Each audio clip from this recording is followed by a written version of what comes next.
What are you doing, Marty? I'm wrapping this food in plastic wrap so I can eat it later. Oh, you shouldn't do that, Marty. Why not?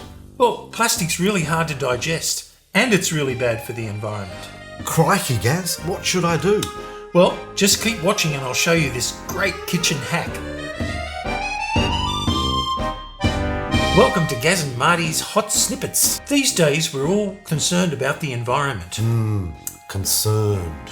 And we're always thinking of ways to reduce our carbon footprint. Carbon shoes are bad. So today, we've got a hot kitchen tip that'll help the environment and save you money. Sounds like a win-win. Win? One of the best ways that you can do this is by reducing your use of plastic. Like disposable cling wrap.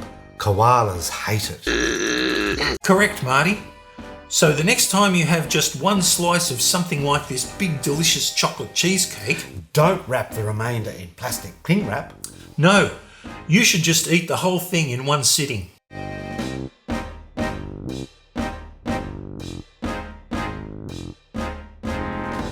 Simple. So, like and subscribe and check out our channel for some great recipes. And visit www.gazandmarty.com. And remember, Keep straining. I think I'm going to throw...